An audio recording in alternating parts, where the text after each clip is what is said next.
Hey, what's going on, everybody? It's Not Your Average Josh back here for another movie review. And today I'm reviewing the newest live-action Disney remake, The Little Mermaid, coming out this weekend. But before I get into my review, I do want to say hit that like button if you enjoyed this video, and also leave a comment down below if you have any thoughts on this movie or anything else. Also hit that subscribe button as well if this is your first time watching any of my videos, or if you're a returning viewer as well. Any support for this channel is very much appreciated. You can also follow me on TikTok and add me on Snapchat, where I will post content similar to this. But for the most part, my content will be here on this YouTube channel, Not Your Average Josh. So again, I appreciate all the support. Let's go ahead and get into this review of The Little Mermaid. The Little Mermaid was directed by Rob Marshall and written by David McGee. And if you do not know, it is the story of a young mermaid who makes a deal with the sea witch to trade her beautiful voice for human legs so she can discover the world above water and impress a prince. The original Little Mermaid movie has always been a movie that I love, never one of my favorites in the Disney catalog. There are just so many classics. That just obviously speaks to how many classics Disney does have, when a movie that I do love in The Little Mermaid is still not up there as one of my favorites. In terms of the Disney live-action remakes, though, honestly, they've been pretty all over the place. I think the Cinderella one they did and Beauty and the Beast,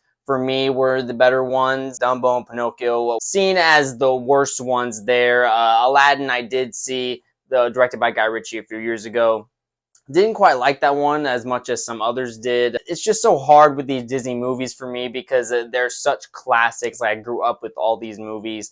And it does just feel like a lot of the times like they're just trying to make money, make an extra check by bringing back stuff that isn't even really that old yet. They just want to make it live action. A lot of times it doesn't feel like there's a purpose behind it. Aladdin was a little different with that. I just didn't necessarily vibe with it. But The Lion King, I mean, the fact that it made so much money, of course it was going to, but it's just, there was just no purpose for that. It was a shot-for-shot remake, that movie. So going into this movie, I was hopefully optimistic. Some of the trailers honestly didn't impress me too much. Obviously, the story behind it I know very well from watching the animated movie, and it pretty much is that story that you see if you have seen that animated movie from 1989. I was just hoping that they would do a better job, maybe do a few things a little different that would make the experience worthwhile. And I can happily say that this is one of the better Disney live-action remakes. I don't know if it's quite better than Cinderella. I think it probably is better than the Beauty and the Beast one. Maybe it's right there with that one, but I thought they did a really good job here. Rob Marshall, who has had experience with Disney Into the Woods,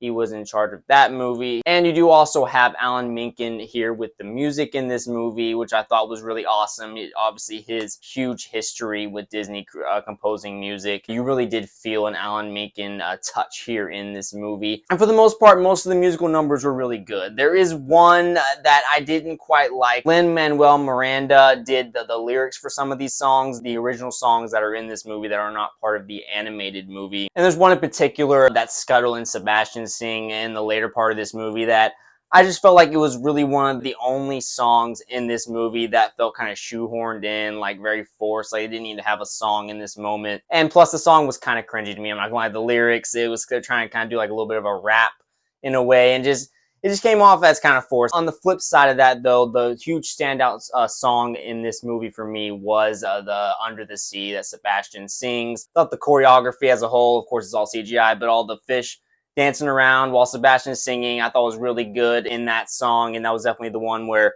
as soon as I heard it, I was like, this is definitely the best song I've heard so far, and it just ended up being the most memorable for me. As far as the story goes, as I said, there's really not much to comment on in terms of anything new. It really does follow that same path that the animated movie did. I think Halle Bailey in here is obviously the major standout with the acting here, of course, as the Little Mermaid.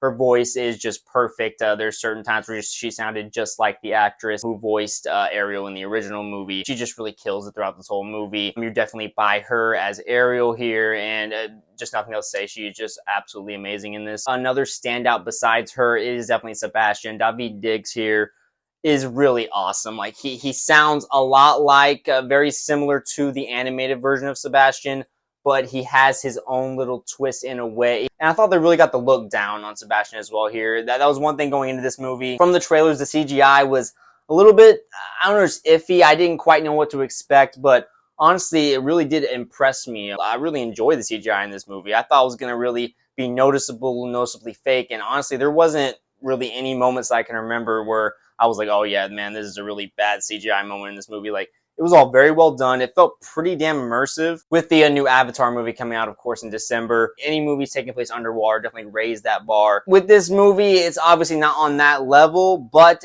it is definitely its own thing in this. Like, it's got its own style, and as I said, it is pretty immersive, more than I thought it would be. I thought it was going to be a little bit distracting. I thought they did a really good job with the CGI in here, particularly with Sebastian here. Jacob Tremblay as Flounder in this movie. I thought he was fine. Flounder almost plays pretty much a similar role that he does in the animated movie. Not too memorable, to be honest, for me. They had almost like a smaller design to the fish in this movie with the CGI, which I thought made Flounder even like cuter in a way. So that was really nice. It was obviously great to have Flounder in here. Awkwafina as Scuttle. Now, I'm a person who, I'm a fan of Awkwafina. I think she's very funny in a lot of things. I really did enjoy her in the second Jumanji movie. I thought she showed a lot of talent in that with her comedic acting. But I am a little bit mixed on her character of Scuttle here. I think I did enjoy the original character a little bit more. It was just, honestly, her voice, and I don't want to sound like I'm being mean or anything, but her voice was just a little bit distracting for what the character was. And it just was a little bit off-putting at times. I think that was one of the reasons why that song I mentioned earlier with Scuttle and Sebastian here in the later part of the movie, the original song they add here was, one, not needed and just got on my nerves a little bit. She was fine overall. It's just, for the most part, I couldn't help but just the whole time be like, yeah, I think I like the original Scuttle better, and she's really one of the only characters there that I thought that, and it's just really unfortunate. I do like Awkwafina, but that's really my thoughts on that. Javier Bardem as King Triton. Another thing I was a little bit up in the air for me. I didn't know how to really think. In some ways, it was a good casting, but in other ways, I just didn't quite know how it would look on screen when I watched this movie. And I will say, for the most part, it definitely worked for me. You really did feel the fatherly connection he had to Ariel in this movie. Javier Bardem and Halle Bailey's connection, you definitely felt it on screen in certain moments in this movie. I thought he just did a really good job overall, really.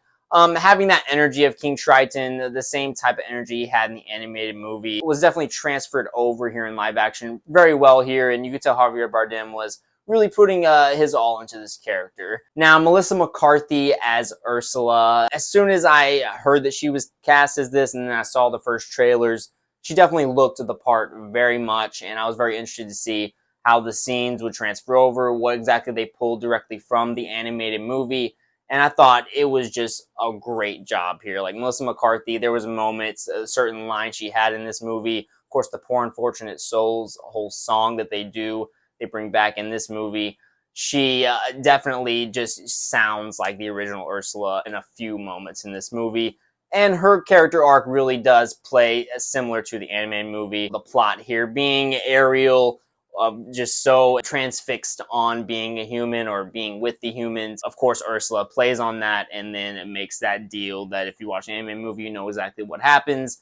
And, of course, that's where the movie takes place from there. I thought Jonah Hauer-King as Eric in here was really good. Like, he played that good boy prince, and that it will do no wrong. It seemed like they touched more on his family a little bit in this. They mentioned that he was adopted, and he's been there for about 20 years. The king and queen brought him in, and they actually go deeper on some of the culture of where they're at in a way, how they're actually scared of the sea. They've seen these mermaids and these sea creatures, and they think that these creatures have it out for them, and that they're mad that they're living on land and destroying the sea, which is kind of true. That's where King Triton comes from in this, where he's talking about how the humans are polluting the waters and just causing destruction and don't care about anything but themselves. It was a really interesting dynamic they touched more on in this movie. There's just a few additions as you go along in this movie that I thought did benefit the movie as a whole. I will say, watching it in live action more than animation, there is some certain story elements that are amplified. They come off as a little iffy for me. Like, Halle Bailey is just so transfixed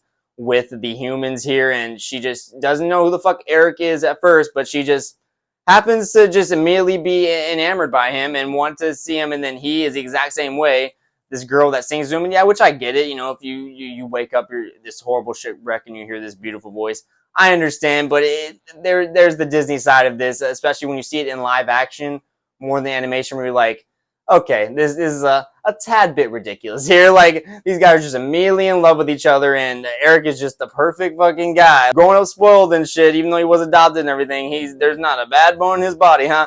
There are certain moments like that, but you can look into pretty much most Disney movies, and you're going to find certain moments where you're like, okay, that's a little bit too cheesy. It's a Disney movie, so you can mention anything you say about that, you can say about the animated movie as well. And as a whole, I just thought they did a good job transferring this story over. They add some scenes that I thought was really nice. Some moments where Ariel and Eric are getting to know each other, and they go down to this little village area, kind of a market area, and they dance and have fun, and that was a nice little addition there. Of course, they have a lot of the iconic scenes. As I mentioned, the Under the Sea song, the Part of Your World song, all those famous music numbers. This was, I thought, a very good, a nice addition into the live-action Disney remakes. But that's my main thoughts. I'm going to give The Little Mermaid 7.5 out of 10.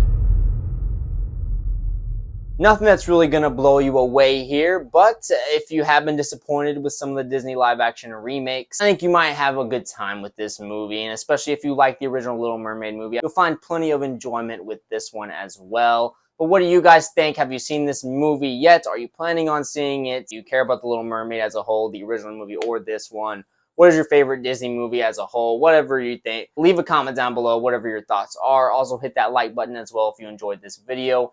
And if this is your first time watching any of my videos, hit that subscribe button as well. Or if you're a returning viewer, any support for the channel is very much appreciated.